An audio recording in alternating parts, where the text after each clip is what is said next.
it's difficult. No one knows what the future is. It's as important to know how to gear up for a limited opening, say that 25% of your dining room can be used, as it is to gear down, back to zero again, or back to just drive-through, whatever type of restaurant you have.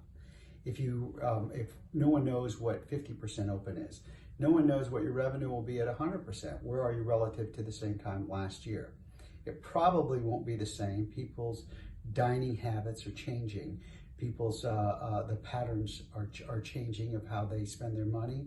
What effect will unemployment have on your restaurant? What effect on people's disposable personal income will that have on your restaurant?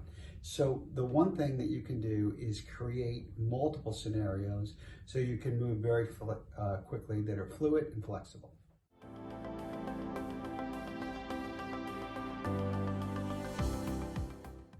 I would say one is streamline your menu. Your menu is your product, and make sure that it's a greatest hits menu.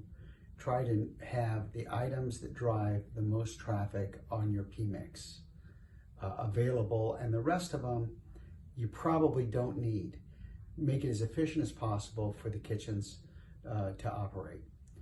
Then create a labor schedule where you're looking at 15-minute increments. If you look at a restaurant with 50,000 units, or 50 units, that every 15 minutes is equal to $50,000 annually system-wide.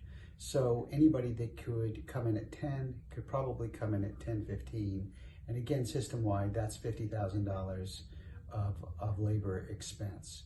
The last is, hopefully you've been treating your landlords very well throughout the process, and I found that most landlords are willing to lean in.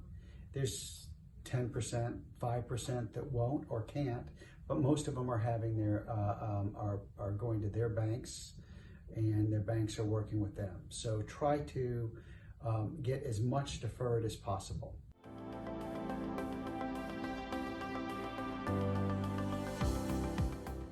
The current client should end up EBITDA positive at the corporate level in 2Q 2020. As a result of the initiatives taken, the client did a fabulous job of reacting quickly. The client reduced the menu.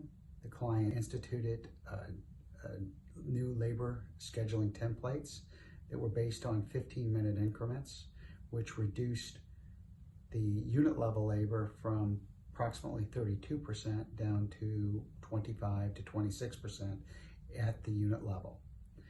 The other thing is the client reached out to every one of the landlords and has done a fabulous job of deferring rent there to preserve cash and reduced G&A expenses to preserve rent. So in short, this may be the best quarter the client has ever had in the worst conditions the client has ever seen.